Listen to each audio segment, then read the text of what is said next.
ಓಂ ಶ್ರೀ ಕೃಷ್ಣ ಅರ್ಪಣಮಸ್ತು. ಭಗವದ್ಭಕ್ತರಲ್ಲಿ ನನ್ನ ವಿನಮ್ರ ಭಕ್ತಿಪೂರ್ವಕ ನಮನಗಳು. ಭಗವದ್ಗೀತೆ ಎಂಬ ಸಾಗರದಲ್ಲಿ ಮರಳಿನ ಕಣದಂತೆ ನನ್ನ ಈ ಮಾತು.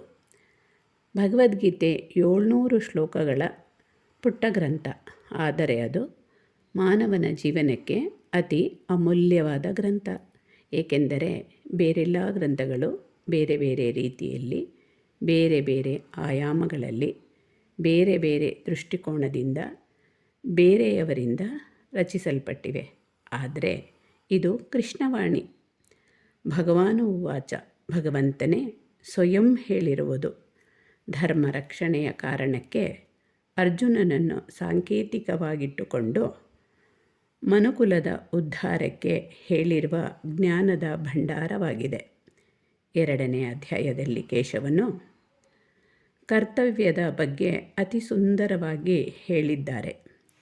ನಿಯತಂ ಕುರು ಕರ್ಮಣ್ಣತ್ವಂ ಕರ್ಮ ಜಾಯೋ ಹ್ಯಕರ್ಮಣಃ.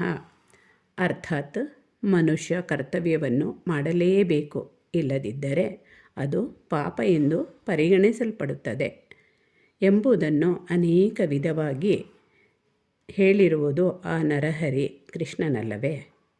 ಪರಮಾತ್ಮನು ಆತ್ಮ ಉದ್ಧಾರದ ಮಾರ್ಗವನ್ನು ಹೀಗೆ ಸ್ಪಷ್ಟಪಡಿಸಿದ್ದಾರೆ. ಉದ್ಧಾರೇ ಆತ್ಮಾನಂ ಅವಸಾದಯ. ಈ ಪರಿ ಆತ್ಮೋದ್ಧಾರದ ವರ್ಣನೆ ಬೇರ್ಯಾವ ಗ್ರಂಥದಲ್ಲೂ ಸಿಗುವುದಿಲ್ಲ. ಹಾಗಾಗಿ ನಾವು ಗೀತೆಯನ್ನು ಓದಬೇಕಾಗುತ್ತದೆ, ಆ ಜ್ಞಾನವನ್ನು ತಿಳಿಸಬೇಕಾಗುತ್ತದೆ. ಗೀತೆಯು ಮಾನವೀಯ ಗುಣಗಳನ್ನು ದೈವತ್ವಕ್ಕೆ ತೆಗೆದುಕೊಂಡು ಹೋಗುವ ಸಾಧನವಾಗಿದೆ. ಆ ದೈವಿ ಗುಣಗಳನ್ನು ಸಾರಿ ಸಾರಿ ಹೇಳುವ ಮಧುಸೂದನನ ವಾಣಿಯನ್ನು ನಮ್ಮ ಮಕ್ಕಳಿಗೆ ತಿಳಿ ಹೇಳಿದರೆ ಅವರು ಆ ದೈವತ್ವಕ್ಕೆ ಹೋಗಬಲ್ಲರು ಎಂಬುದೇ ನನ್ನ ನಂಬಿಕೆ.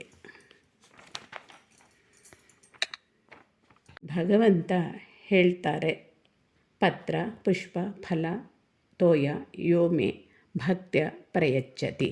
ಅರ್ಥ, ಭಕ್ತನು ಪ್ರೀತಿಯಿಂದ ಕೊಡುವ ಪತ್ರೆ, ಹೂವು, ಹಣ್ಣು, ಪ್ರಸಾದ, ನೀರು ಎಲ್ಲವನ್ನು ನಾನು ಸ್ವೀಕರಿಸುತ್ತೇನೆ. ಆದರೂ ಅದು ಕೂಡ ನನ್ನದೇ ಅಲ್ಲವೇ? ಸರ್ವವ್ಯಾಪಿಯಾದ ಭಗವಂತನ ವಿಶ್ವಚೇತನ ಶಕ್ತಿಯಾಗಿದ್ದಾನೆ. ಅದನ್ನು ವಿಶ್ವರೂಪ ದರ್ಶನದಲ್ಲಿ ಸ್ವಯಂ ಹೇಳಿದ್ದಾರೆ. ಇಹೇಕೈಸ್ವಂ ಜಗತ್ಕೃಷ್ಣಂ ಪಶ್ಯದ್ಯ ಸಚರಾಚರಂ. ಅರ್ಥಾತ್ ಚರಾಚರಗಳಲ್ಲಿ ಚೈತನ್ಯಮಯನಾದ ನಾರಾಯಣನಿದ್ದಾನೆಂದರೆ ನನ್ನಲ್ಲಿಯೂ ನಿಮ್ಮಲ್ಲಿಯೂ ಅವನೇ ಇದ್ದಾನೆಂದು ಅಲ್ಲವೇ? ಹಾಗಾದರೆ ಅವನಿಗಾಗಿ ದಿನ ದೇವರ ಮನೆಯನ್ನು ಸ್ವಚ್ಛ ಮಾಡುವ ನಾವು ನಮ್ಮ ಅಂತರಂಗವನ್ನು ಶುದ್ಧ ಮಾಡುವುದು ಒಳಿತಲ್ಲವೇ? ದೈವಾಸುರ ಸಂಪದ್ವಿಭಾಗದಲ್ಲಿ ಜನಾರ್ದನನು ದೌಭೂತ ಸರ್ಗೋ ಲೋಕೇಸ್ಮಿನ್ ದೈವಾಸುರ ಏವಚ ಎಂದು ಹೇಳಿ ಮಾನವನಲ್ಲಿರುವ 2 ಗುಣಗಳನ್ನು ಸ್ಪಷ್ಟವಾಗಿ ತಿಳಿಸಿದ್ದಾನೆ. 1 ದೈವಿ ಗುಣ, 2 ಅಸುರಿ ಸ್ವಭಾವ. ಪ್ರತಿಯೊಬ್ಬರಲ್ಲೂ ಈ 2 ಗುಣಗಳು ಸೂಕ್ತವಾಗಿರುತ್ತವೆ. ನಾವು ನಮ್ಮ ಸ್ವಂತ ಪ್ರಯತ್ನದಿಂದ ಉತ್ತಮ ಗುಣಗಳನ್ನು ಬೆಳೆಸಿಕೊಳ್ಳಬೇಕಲ್ಲವೇ? ಶ್ರೀಕೃಷ್ಣವಾಣಿಯಂತೆ, ಕೃಷ್ಣ ಪ್ರಜ್ಞೆಯಂತೆ ನಾವು ತಮ್ಮ ಮಕ್ಕಳು ಹಾಗೂ ಮುಂದಿನ ಪೀಳಿಗೆಗೆ ಮುಂದುವರೆಯಬೇಕಲ್ಲವೇ? ಆ ಕೃಷ್ಣ ಪ್ರಜ್ಞೆಯಲ್ಲಿ ನಾವು ಮತ್ತು ನಮ್ಮ ಮಕ್ಕಳು ಮುಂದುವರೆಯಬೇಕಲ್ಲವೇ? ಆಗ ತಾನೇ ಸನಾತನ ಧರ್ಮವಾದ ಗೀತೆಯ ರಕ್ಷಣೆ ಹಾಗೂ ಪ್ರಯೋಜನವಾಗಲು ಸಾಧ್ಯ. ಮನುಷ್ಯ ತನ್ನ ಜೀವನಕ್ಕೆ ಬೇಡವಾದ ವಸ್ತುಗಳನ್ನು ಹೇಗೆ ತ್ಯಜಿಸುತ್ತಾನೋ ಹಾಗೆ ಆತ್ಮವು ದೇಹವನ್ನು ತ್ಯಜಿಸುತ್ತದೆ.